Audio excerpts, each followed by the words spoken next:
Hey guys, we're on chapter 27 of Among the Hidden. We only have a couple more chapters to go. And in the last chapter,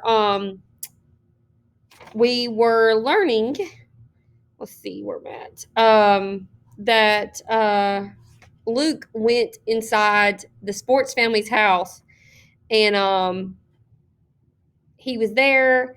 He was so worried about Jen. He went on the chat room. He typed in the password free. And then all of a sudden, he heard a noise behind him.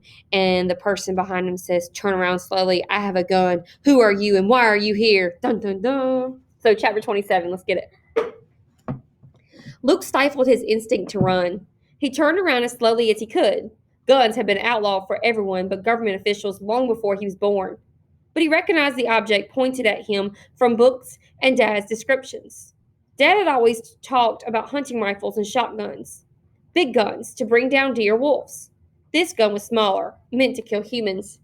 All that flashed through Luke's mind before he looked beyond the gun to the man holding it. He was tall and fleshy, his expensive clothes only partially hiding his bulk.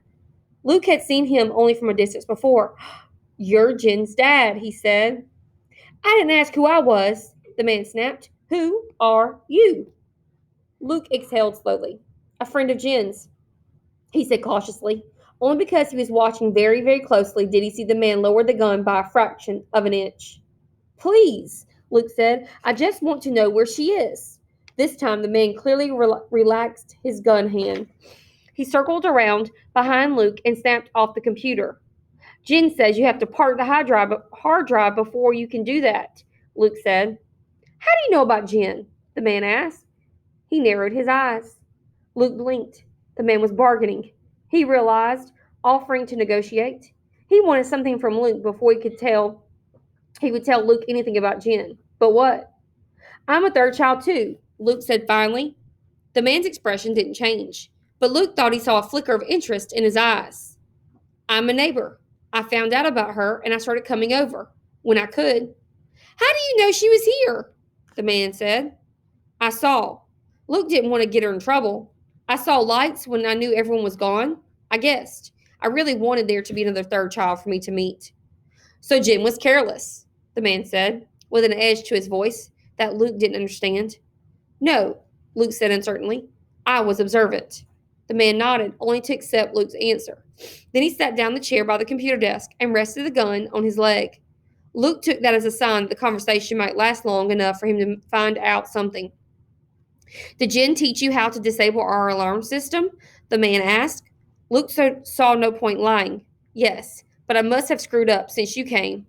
"No," the man said. "If you screwed up, the security guards would have come. But I have it set so I'm automatically notified if the system's shut down while I'm away. Given the circumstances, I decided to investigate myself." Luke longed to ask what circumstances he meant, but the man was already asking another question. "So what else did you and Jen do together?" the man said. Luke couldn't understand why he sounded so accusatory. "Nothing," Luke said. "I mean, we talked a lot. She showed me the computer. She wanted me to go to the rally, but I was too scared." Too late. Luke thought to wonder if the man knew about the rally. Was Luke betraying Jen's confidence? But the man didn't seem surprised. He was studying Luke as intently as Luke had been studying him. "Why didn't you stop her?" the man asked. "Stop Jen? That's like trying to stop the sun," Luke said. The man gave Luke the faintest of smiles, one that contained no happiness. "Just remember that," he said. "So where is she?" Luke asked. The man looked away. "Jen's, his voice broke. "Jen is no longer with us. She, she's dead," the man said harshly. Somehow Luke had known without wanting to know. He still stumbled backwards in shock. He bumped into the couch and sagged into it. "No," he said. "Not Jen. No, you're lying." His ears roared. He thought crazy things. This is a dream. A nightmare. I will wake myself up. He remembered Jen talking a mile a minute, gesturing wildly. How could she be dead?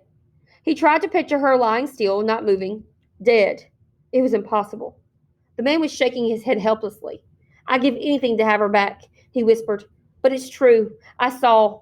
They gave us the body. Special privilege for a government official." His voice was so bitter. Luke could barely listen. "And we couldn't even bury her in the family plot." Couldn't take a bereavement day off work. Couldn't tell anyone why we're going around with red eyes and aching hearts. No, we just had to pretend to be the same old family of four we always been. How? Luke asked. How did she die? He was thinking if the car had wrecked, it wouldn't be so bad. Or maybe it had nothing to do with the rally. Maybe she just got really sick. They shot her, Jen's father said. They shot all of them.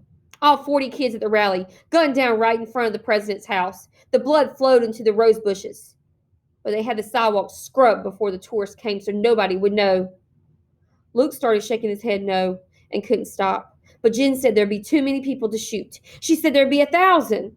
Luke protested, as if Jen's words could change what he was hearing.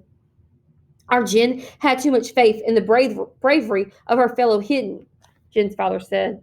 Luke flinched. I told her I couldn't go, he said. I told her. It's not my fault. No, Jen's dad said quietly, and you couldn't have stopped her. It's not your fault. There are plenty of other people who deserve the blame. They probably would have shot 1,000 or 15,000. They don't care. His face twisted. Luke thought he had never seen such pain, not even the time Matthew dropped a sledgehammer on his foot. Tears began to spill down Jen's father's face. What I don't understand is, why does she do this? This children's crusade. She wasn't stupid. We've been warning her about the population police all of her life. Did she really think the rally would work? He said. Yes, Luke assured him. Then unbidden, the last words she'd spoken to him came back to him. We can hope. After she told him hope was worthless. Maybe she knew the rally would fail. Maybe she even knew she would probably die. He remembered the first day he met her, when she cut her hand to cover the drops of his blood on the carpet. There was something strange in Jen he couldn't quite understand that made her willing to sacrifice herself to help others, or to try to. I think at first she thought the rally would work, Luke told Jen's dad. And then, even when she wasn't sure, she still had to go. She couldn't call it off. Why? Jen's dad asked. He was sobbing. Did she want to die?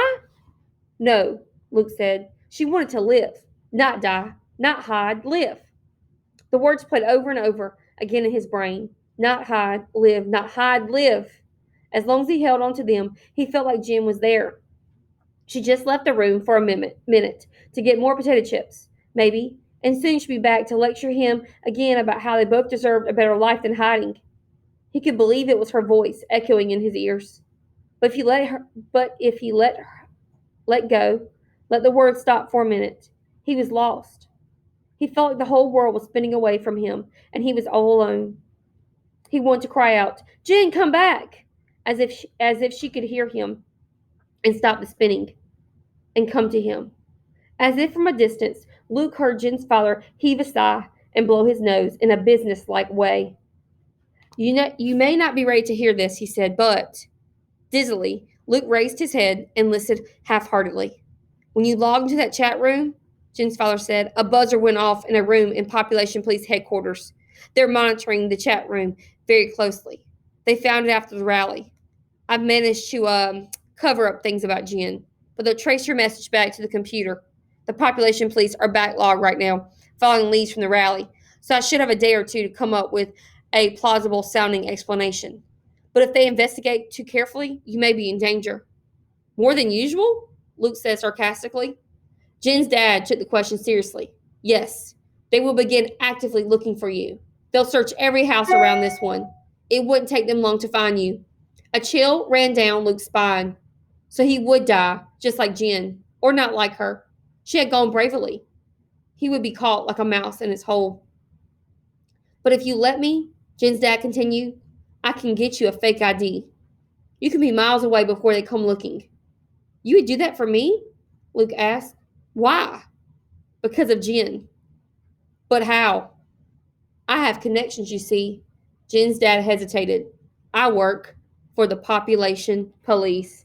Dun, dun, dun. Chapter 28.